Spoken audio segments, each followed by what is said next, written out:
kalian tidak marah dengan Bapak. Ya, kalian tetap termotivasi, kalian tetap semangat untuk belajar hari ini, ya. Jadi biar kita sama-sama semangat, biar kita dapat pahala dari Allah SWT, marilah kita sama-sama membaca basmalah. Bismillahirrahmanirrahim. Anak-anak semua, apa nama itu?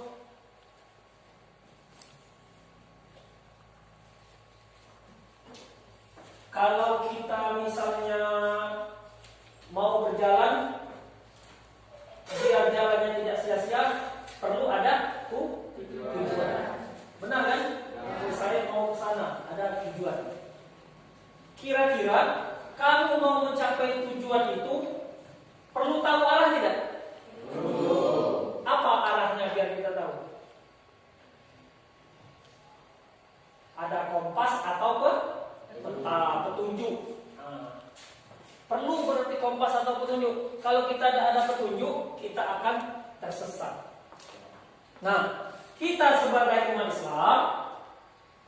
Islam kita ini, biar tidak tersesat, biar jalan kita sesuai harapan, kita perlu petunjuk. Apa petunjuk kita? Al-Quran dan hadis. Ingat kan? Al-Quran dan hadis. Sesuai dengan pembelajaran kita hari ini. Ini pembelajaran kita hari ini yang Bapak sampaikan di awal tadi. Al-Quran dan hadis adalah pedoman hidupku. Itu nak ya? Tatakan dulu di hati kamu. Judul pelajaran kita hari ini adalah Al-Quran dan hadis adalah pedoman hidupku. Tentang Al-Quran dan hadis. Sebelum itu, Bapak mau nanya dulu tentang ini. Kalau kalian bisa jawab, angkat tangan, boleh. Kalau tidak ada yang angkat tangan, nanti Bapak yang tunjuk. Ya. Sekarang siapa yang tahu arti daripada Al-Quran? Arti daripada Al-Quran itu apa? Dijelaskan artinya itu. Coba siapa pernah dulu belajar di SMP, di MTS, di pesantren? Ayo nak. Ini baru mulai, belum kita isi selanjutnya. Baru masih di awal.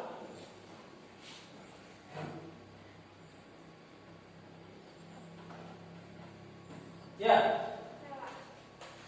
Al-Quran sebagai sumber hukum dalam suatu perkara, sehingga siapapun yang tidak menjadikan sebagai sumber hukum untuk memutuskan perkara.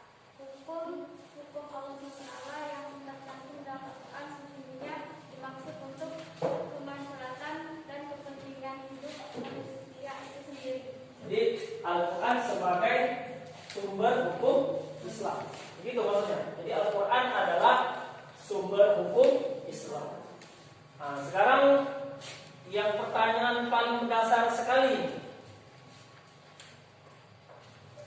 Al-Quran diturunkan kepada siapa? Apa? Nabi Muhammad. Ya, alhamdulillah sudah tahu semua kalau tentang yang itu ya. Nabi Muhammad SAW. Ya anak, itu batas dari pendahuluan kita. Kita lanjut dengan kegiatan selanjutnya. Sudah masuk inti ini. Kalau yang namanya inti itu berarti perlu kamu perhatikan, ya enggak? Kalau enggak kamu perhatikan ketinggalan kamu. Kalau yang tadi masihlah kamu ingat-ingat tentang Al-Quran, artinya yang jawab dengan tadi. Nah, ini inti. Jadi harus diperhatikan biar antara awal, inti, akhir kamu nyambung. Tujuan pembelajaran itu Bapak bacakan ya. Anak-anak dapat menyebutkan arti Al-Quran sebagai sumber hukum Islam. Tujuan pembelajaran. Coba yang pertama dibaca oleh irasannya. Pelajaran hari ini tujuannya Menguraikan arti Al-Quran, hadis dan ijtihad sebagai sumber hukum Islam. Yang nomor 2, baca lagi. Merincikan kandungan hukum dalam Al-Quran. Yang nomor 3 dan nomor 4 oleh Adel. Menguraikan fungsi hadis terhadap Al-Quran, merincikan bentuk-bentuk ijtihad. Ya. Nomor 5 dan nomor 6. Bella.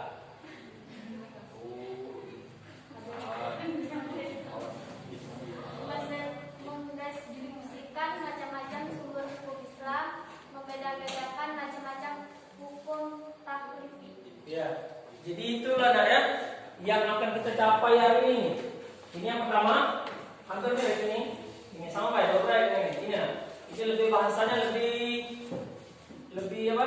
Lebih sederhana ya. Ini yang bahasa sederhananya, menyebutkan, menjelaskan bentuk-bentuk ijtihad, menjelaskan hukum taklifi, mendeskripsikan macam-macam sumber hukum Islam, mendeskripsikan arti masing-masing dari sumber hukum Islam, mendeskripsikan macam-macam hukum taklifi. Di atas sekali tadi menyebutkan arti Al-Quran, hadis ijtihad sebagai sumber hukum Islam, menyebutkan kandungan hukum dalam Al-Quran, menyebutkan fungsi hadis terhadap Al-Quran. Itu bahasa mudahnya, ini bahasa sulitnya yang kamu baca tadi di buku pelajaran kita, menguraikan.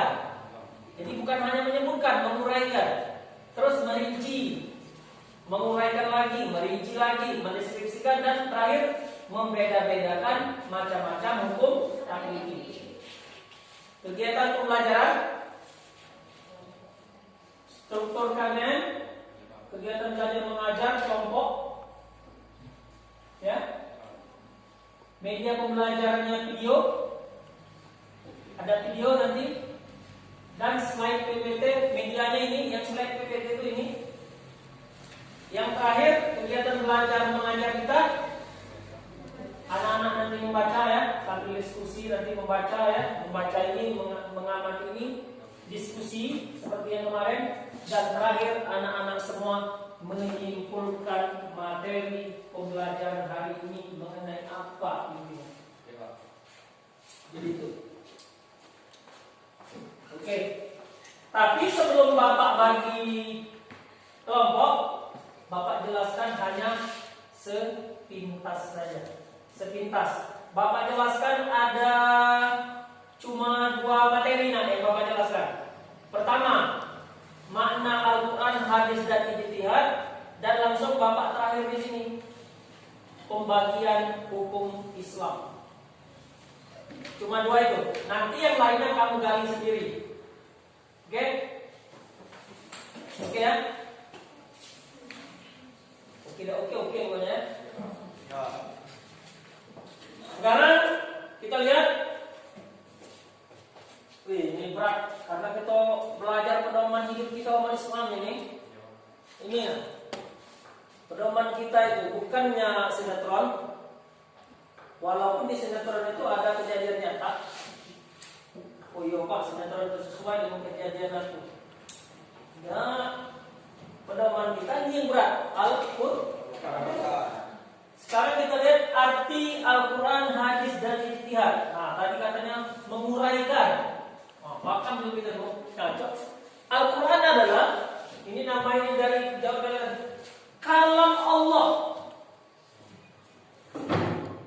Ya, firman Allah yang diturunkan kepada Nabi Muhammad SAW, ya, dalam bahasa Arab. Nah, dalam bahasa Arab. Tidak usah nulis dulu, simak dulu Pak, tidak dislot. Yang sampai kepada kita secara mutawatir, ditulis dalam mushaf. Nah, dalam mushaf itu dalam lembaran-lembaran buku Al-Quran itu, dalam lembaran-lembaran buku itu, ya, dimulai dengan surat Al-Fatihah. Al-Fatihah ada kan di Al-Quran mushaf itu, dimulai surat Al-Fatihah, diakhiri dengan An-Nas. Qul a'udzu birabbin nas. Membacanya berfungsi sebagai ibadah. Nah, kalau ibadah itu artinya dapat pahala. Kalau kamu membaca buku, walaupun banyak, tidak dapat pahala. Cuma mungkin dapat wawasan. Tapi kalau membaca buku, membaca Al-Quran, kamu dapat pahala dari Allah, dapat wawasan. Bapak contoh kan, misalnya kamu membaca surat An-Nas, Qul a'udzu birabbin nas. Aku berlindung kepada Tuhannya manusia. Siapa Tuhan kita? Allah. Malikin nas, rajanya manusia. Ilahin nas, Tuhannya manusia. Berlindung kita kepada Allah. Dari mana? Min syarril waswasil khannas. Dari rasa waswas. Nah, jadi kalau kita waswas tuh lagi kalau berlindung kepada Allah. Alladzi yuwaswisu fi sudurin nas, yang waswas di dalam dada manusia.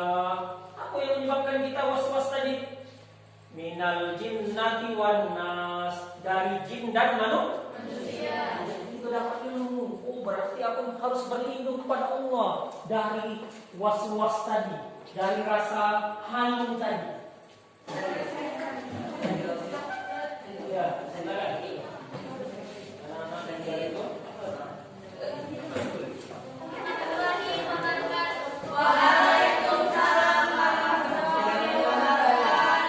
Kami dari kelompok 1 dapat menguraikan kesimpulan kami. Yang pertama, umat Islam sudah menjadikan Al-Quran pedoman hidup belum? Jawabannya ya. Buktinya adalah Al-Quran sebagai sumber hukum dalam suatu perkara, yang contohnya dalam Al-Quran banyak peraturan yang wajib dilaksanakan dan banyaknya larangan yang tidak boleh dilakukan. Peraturan yang wajib dan larangan yang tidak wajib sudah diterapkan oleh Majelis Ulama Indonesia secara terang-terangan, bahkan untuk seluruh masyarakat Islam wajib untuk dilaksanakan. Dalam Al-Quran itu juga terdapat perintah Allah Subhanahu wa Ta'ala lumayan banyak umat Islam lakukan dan dijadikan pedoman hidup, contohnya bersedekah, berbuat amal soleh dan sholat. Nomor 2, apa solusinya? Jawabannya, agar umat Islam mau menjadikan Al-Quran sebagai pedoman hidup, beri dia makna-makna tentang Al-Quran sebagai pedoman hidup dan beri nasihat yang senang sampai membuat hatinya itu tenang dan terbuka. Ya, yang mau bertanya silakan nama dan kelompok. Bukan nama dan kelompok. Assalamualaikum warahmatullahi wabarakatuh. Waalaikumsalam warahmatullahi wabarakatuh.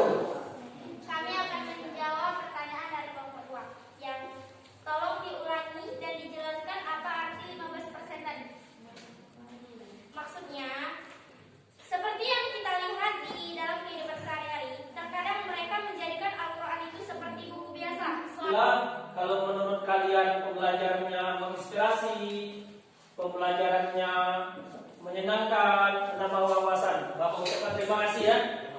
Cuma begini nak, coba ingatkan dalam hati kamu pesan kesimpulan Bapak, pesan akhir dari pelajaran hari ini. Kalian harus menjadikan Al-Quran dan hadis itu bukan hanya sekedar bacaan. Gak cukup hanya selesai membaca. Bacanya artinya kamu amalkan dalam kehidupan sehari-hari. Contoh, ada ayat la taqrabuz zina, jangan kamu dekati zina, artinya zina dijauhi. Ada lagi ayat Al-Quran, ya ayyuhan nabiyyu qul li azwajika wa banatika wa nisa'il mu'minina yudnina min jalabihinna. Wahai Nabi, katakan kepada istri dan anak perempuanmu, yudnina min jalabihinna, untuk mengulurkan jilbabnya, hijabnya. Katakan kepada istri-istrimu, orang wanita-wanita muslim, ya, anak-anak perempuanmu, untuk menjulurkan hijab. Artinya apa itu? Menyuruh kita untuk memakai hijab. Artinya apa? Kalau memang mengamalkan Al-Quran sebagai pedoman hidup, Al-Quran itu dituruti untuk memakai hijab itu. Jadi anak-anak evaluasi, sudah menjadikan Al-Quran sebagai pedoman hidup apa belum? Kamu pikir sendiri tahu? Sudah diamalkan apa belum? Kamu tahu sendiri jawabannya? Paling tidak dari antara 100% itu 70% lah diamalkan Al-Quran itu, sehingga Al-Quran itu bisa jadi sebagai pedoman hidup. Ya, seperti biasa sebelum kita tutup kita yel-yel dari Bapak itu ya. Lebih dan kurang Bapak mohon maaf. Ya, pada Allah mohon ampun. Nyo Islam mania. Assalamualaikum warahmatullahi wabarakatuh.